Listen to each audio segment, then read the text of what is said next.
prayer can provide comfort, reflection, and a way to work through problems, but what can those benefits actually tell us about the external universe? Yeah, that tension right there between an inner human experience that Right. feels so profoundly real and personally meaningful, but then And the physical cosmos. it's exactly a cosmos where the proposed supernatural explanation hasn't actually been scientifically demonstrated. Yeah. That's the engine driving Carl Sagan's inquiries. Mm-hmm.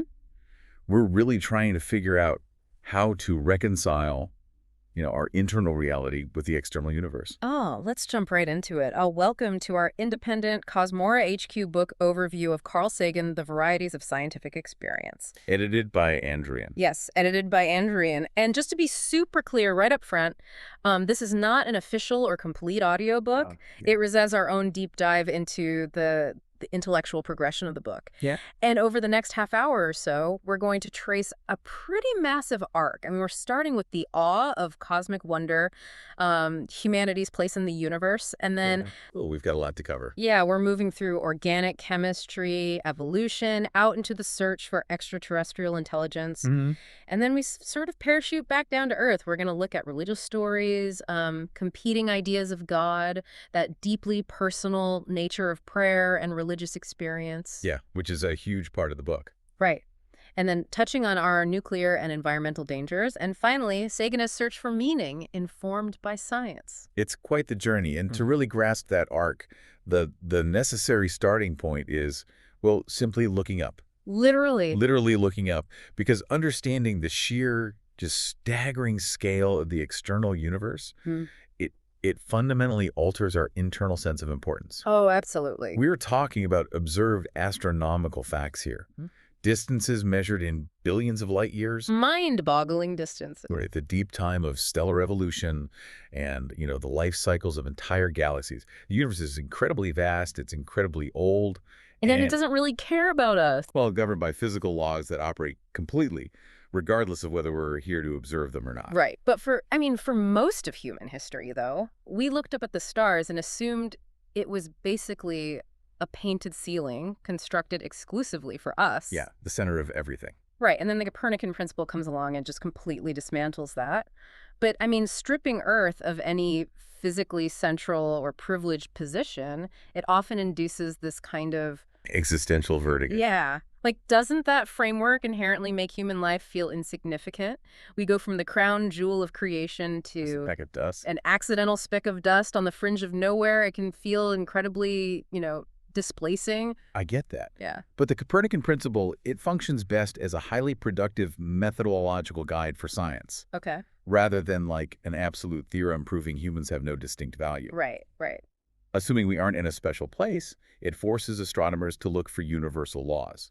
It dictates that the laws of physics operating here on Earth are the exact same laws operating in the Andromeda galaxy. Exactly. So it invites cosmic humility rather than existential despair. It's just a directive to not assume the universe revolves around your specific vantage point. Okay, but let's look at anthropic reasoning for a second. Because proponents of a designed universe, they often point out that if the fundamental forces... Like gravity, electromagnetism. Right, the strong nuclear force. If those were altered by even a tiny fraction, life wouldn't exist at all. None of it. Stars wouldn't form, carbon wouldn't bond. So the universe appears suspiciously fine-tuned for our exact form of biology. Well, that brings observer selection bias into the equation. Okay. The anthropic principle essentially states that the universe's measured conditions must permit observers. Because, well, otherwise we wouldn't be here to measure them. Right. If it was hostile, we wouldn't know. Exactly. If the universe were fundamentally hostile to life, there would simply be no one around to notice the hostility. Right. It's like a puddle of water waking up one morning. Oh, Douglas Adams, right. I love this analogy. Yes. Waking up and thinking, wow, this hole in the ground fits me perfectly. It must have been designed for me. Exactly, for my exact shape. Okay. But the water adapts to the hole, through gravity and fluid dynamics, not the other way around. The hole wasn't carved for the water. Exactly. Right. And that's why anthropic reasoning serves as an interpretive scientific model. It helps explain why we observe the physical constraints we do. Right. But turning that into a metaphysical proof of divine design that fundamentally misapplies the concept. It's a description of physical constraints, not a demonstration of intent. Okay, so if we aren't the physical center of the universe and our existence is this highly specific result of deep time and biological adaptation, the immediate question is, How did we get here? yeah, the mechanism. How did the raw materials actually produce us? And then the inevitable follow-up, does that mechanism operate anywhere else? Well, cosmic chemistry provides the first half of that answer. Okay. The very ingredients of life. Carbon chemistry complex, interstellar molecules, they're ubiquitous. We see them everywhere. Everywhere. We see them in gas clouds, we find them in meteorites. The heavy elements that make up human biology were literally forged in the cores of dying stars. It's our stuff. Yes, scattered through supernova explosions. We are intimately, physically connected to the cosmos. Right, but having the ingredients is vastly different from having the final product. True. Like just because you have flour, eggs, and sugar sitting in the pantry, Which represents the organic molecules. right, in those gas clouds or meteorites, that isn't the same as having a fully baked frosted cake sitting on your counter. No, it's not. The cake requires a very specific process. And the leap from ingredients to a baked cake is where the actual scientific mystery lies right now. The actual origin. Right. We know, as an observed fact, that complex organic molecules form naturally. But the exact specific origin of life on Earth, abiogenesis, that remains a distinct, unresolved scientific problem. But what is firmly established is that once life started, evolution took over. Evolution is the mechanism linking humanity to all other life on this planet through deep time and common ancestry. But if the pantry is fully stocked everywhere in the universe, we inevitably start looking for other bakers, right? We do. We start searching for extraterrestrial intelligence, SETI. Yep. And Frank Drake created that famous equation to estimate the number of communicative civilizations in our galaxy by multiplying a series of factors. The rate of star formation. Right. The fraction of stars with planets, planets that could support life, planets that actually develop life, then intelligence, then technology. It's a long list. It is. But if half the inputs in the Drake equation are just wild guesses, like the fraction of planets where life actually originates, isn't it basically useless? Well, It feels less like actual math and more like scientists just putting a formulaic dress on their own hope. I see why you'd say that, but its utility isn't in producing a definitive number. Yeah. It's an analytical framework. Okay. It's designed to break down a massive unknown into discrete, manageable variables. It exposes what we don't know and directs future research. Like a roadmap. Exactly. For example, 20 years ago, we had no idea how many stars had planets. Right. Now, thanks to telescopes like Kepler and the James Webb Space Telescope, we have actual observed data for that variable. Right. We don't have the data for the biological variables yet. You cannot produce certainty from speculative inputs, and SETI scientists, they actually rely on that skepticism. So how do they actually measure for the technology part? If they are looking for technosignatures, what separates a real signal from just random cosmic noise?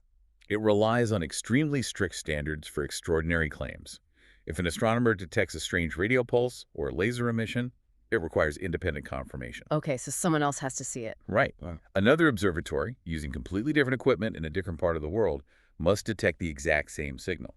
It requires repeatability. It can't just be a one-off thing. Exactly. It can't just be an anomaly. Right. And it requires localization, meaning they have to pinpoint the exact star system it's coming from.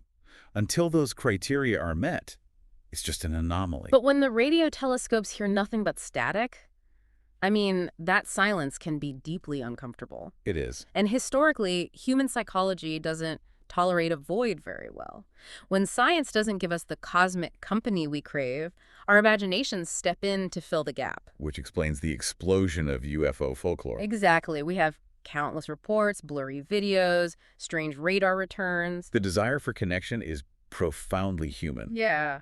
But from an evidence standpoint, unidentified observations are exactly that, unidentified. Right. A sensor glitch, a strange atmospheric reflection, an optical illusion, leaping from I don't know what that light is. It's an interstellar spaceship piloted by aliens. Exactly. That represents a massive failure of proportionate evidence. It requires ignoring a dozen mundane explanations to favor the most extraordinary one. And extraterrestrial folklore seems to function as almost the modern version of ancient mythology. Yes. Stories about luminous beings descending from the sky to impart wisdom, warn us of our destructive tendencies, or spirit people away into the heavens. I mean, these map almost perfectly onto historical religious narratives. They really do. They reflect our cultural psychology. They mirror our hopes for a savior and our fears of annihilation. Right. Historically, theology and religion have grappled with cosmic plurality for centuries.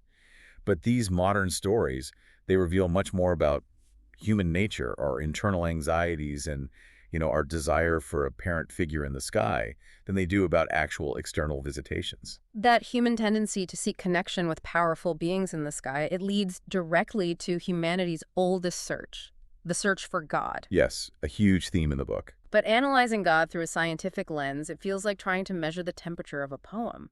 How do you even begin? Well, Sagan starts by meticulously defining the hypothesis. We cannot treat all religious traditions as making the exact same claim. For example, deism posits a creator who wound up the universe like a clock, set the laws of physics in motion, and stepped back. Never intervening. Never intervening.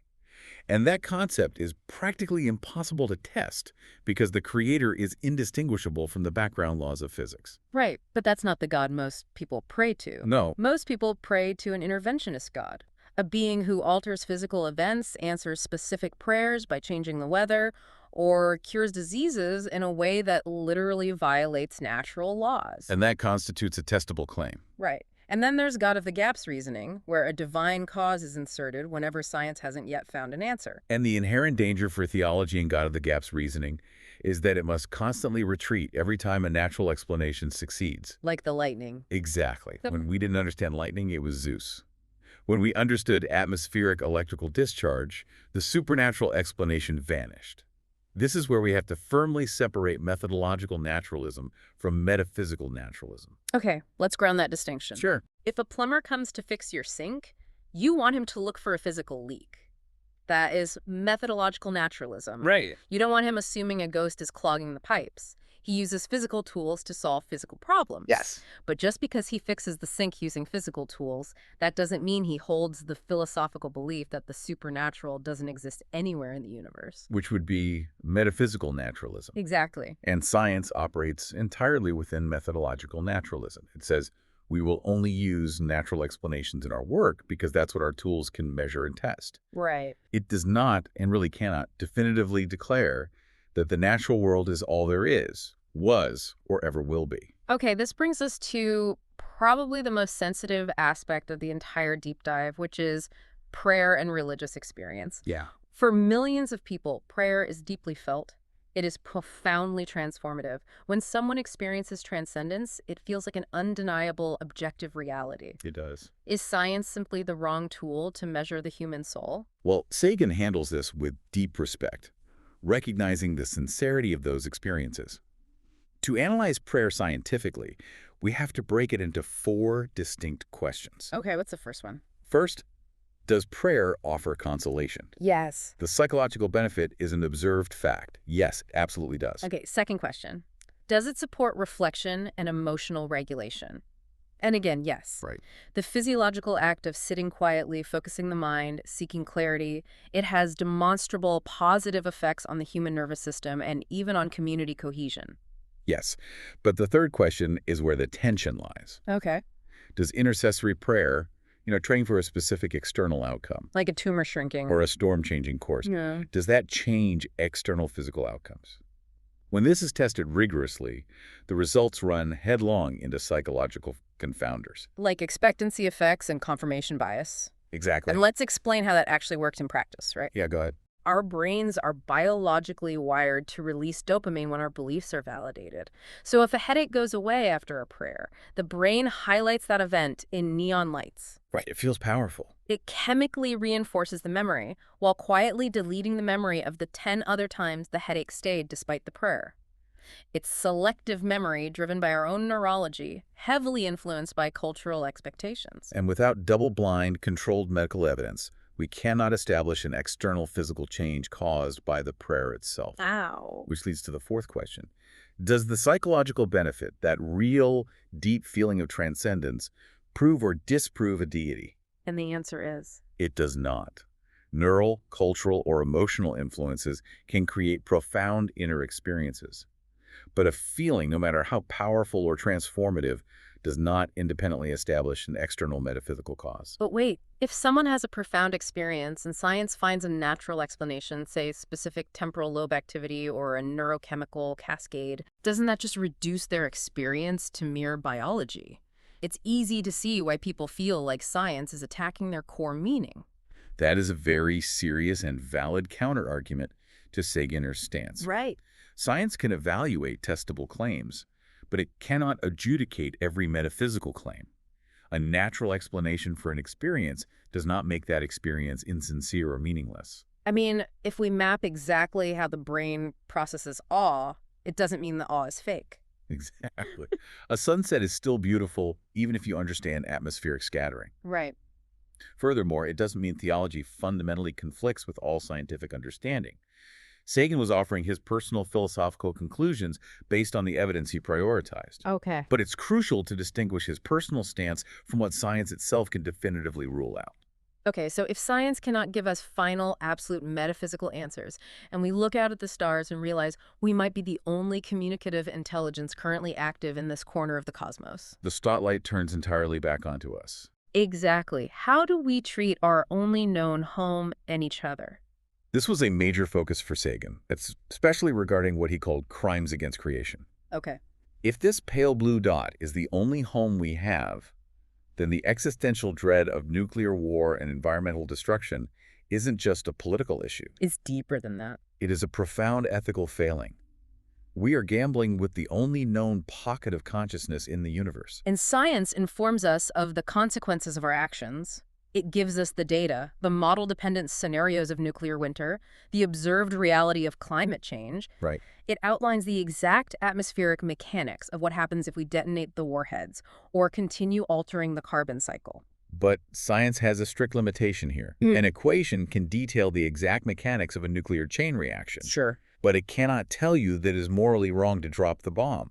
Science cannot derive every moral value from equations. Wow. It provides the map of consequences, but we have to choose the destination. We have to choose to care. Which leads to Sagan's concept of informed worship, right? Yes. The idea that a scientific understanding of nature isn't cold or sterile or devoid of spirit. It can actually be a profound source of awe and reverence. Absolutely. When you truly understand the cosmic scale, the deep time it took for life to evolve, the intricate, delicate dance of organic chemistry that allows you to think, breathe, and love. Yeah. That knowledge can inspire a sense of ethical responsibility that rivals any traditional religious mandate. Yeah. Physical smallness does not erase human creativity or responsibility. We aren't the physical center of the universe, but humans demonstrably create goals. We create shared meaning. We do. Even if a grand cosmic purpose isn't scientifically established, our local human purpose is incredibly real and urgent. We are small, but our capacity to understand the universe that birthed us is just monumental. It requires a specific kind of intellectual courage. It means being open to mysteries we haven't solved yet. Right. It means finding comfort in the questions themselves, rather than rushing to absolute certainty just to soothe our anxiety. So if we synthesize the core mission of this deep dive into the varieties of scientific experience, it really is a marriage of those three things: skeptical inquiry, a demand for proportionate evidence, and a deep, abiding cosmic awe. Beautifully said. But before we wrap up, I want to pose a thought experiment that builds on everything we've discussed. Oh, I'm ready. If SETI actually succeeds tomorrow, Okay. if we make contact with an extraterrestrial civilization that has survived its technological adolescence, would we find out that they too invented religions, prayers, and gods to cope with the silence of the cosmos before they found us? Or is the search for the divine a uniquely human adaptation? Wow. That is the ultimate unknown. Would the laws of evolution produce the same psychological coping mechanisms on another world? Right. It challenges us to consider whether the search for meaning is a universal constant or just a beautiful quirk of the human brain. It's a massive question, and we encourage everyone listening to dive deeper into these ideas. You can lawfully access the canonical book, The Varieties of Scientific Experience, to explore the full breadth of this incredible material on your own. It is a journey well worth taking. It absolutely is. We started today by talking about the internal reality of our experiences versus the external reality of the cosmos. So we'll leave you with this final thought to ponder. Can an experience transform a life without proving an explanation of the universe?